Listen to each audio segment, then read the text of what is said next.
This presentation is being made to help you better understand your natural defense against threats to your health. So, let's talk about your immune system.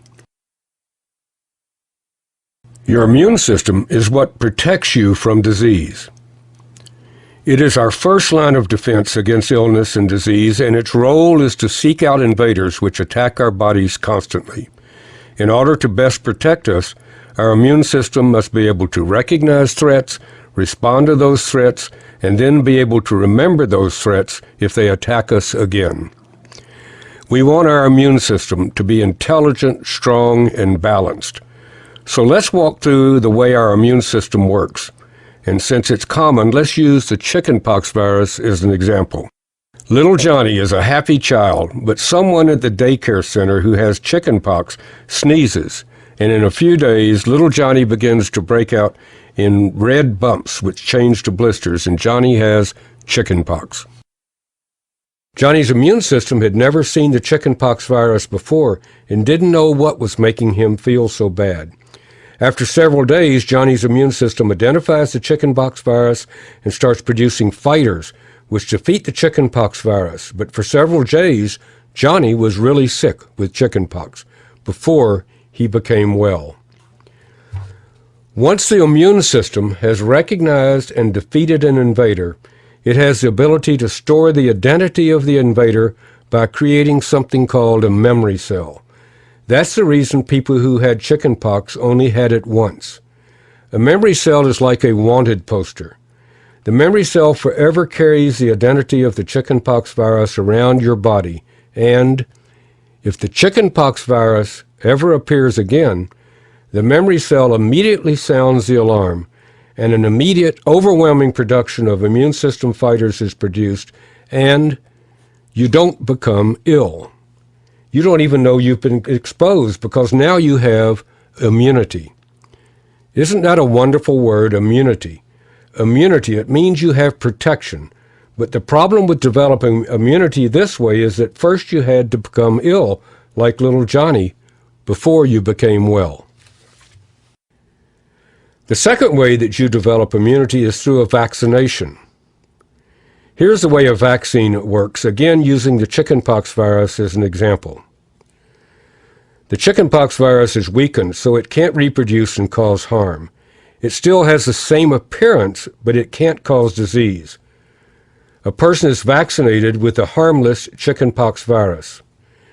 Your immune system thinks you have been attacked by the real harmful virus, and it develops fighters to defeat the supposed threat. It thinks you really had chickenpox.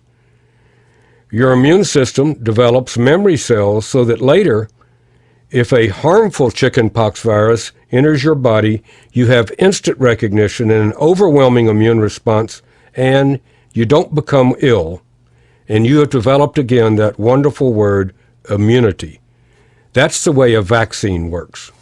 The problem is, however, that there are so many germs, viruses, bacteria, parasites, and fungal organisms, and there's so few vaccines.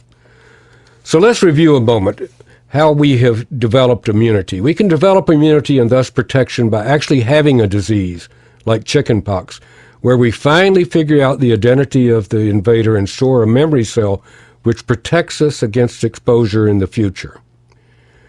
We can also receive a vaccination, which basically tricks our immune system into responding and therefore producing those memory cells which recognize a particular threat and give us protection or immunity.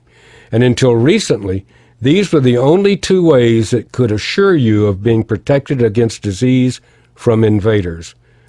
Now there's a third way, and you need to know about something that has been discovered.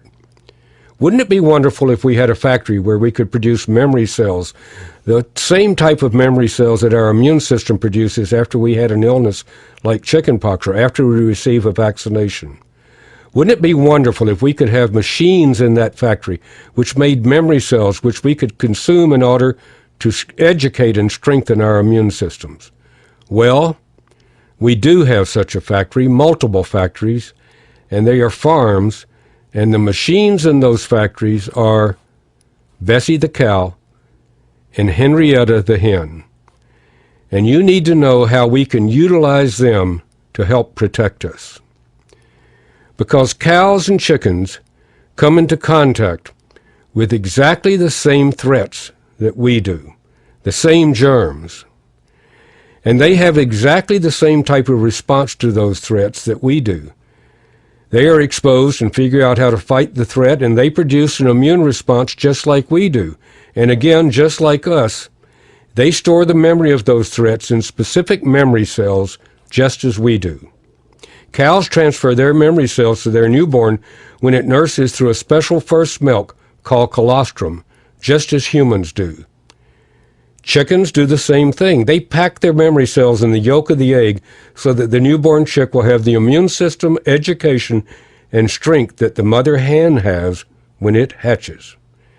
Those memory cells that cows and chickens produce have the same function as the memory cells that we humans produce. They allow instant recognition of threats and immediate response to those threats.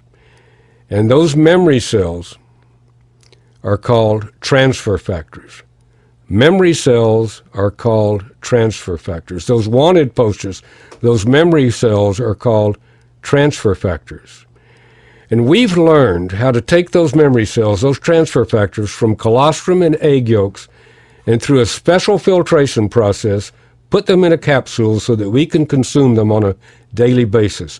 We can consume recognition cells, transfer factors, so that we can educate and strengthen our immune system, that system which protects us.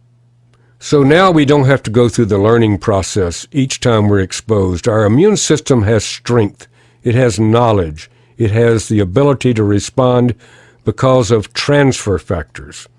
Transfer factors, those memory molecules which educate our immune system and give it the ability to respond immediately because it's able to recognize threats through those memory cells which act like wanted posters. Now, if we're exposed to a disease threat, those memory cells give us the ability to respond immediately, overwhelmingly, and we don't have to become ill like little Johnny. And we can receive the same protection as if though we'd received a vaccination by producing transfer factors. Transfer factors, those memory cells that give us the ability to respond immediately to disease threats and to have a healthy and long life.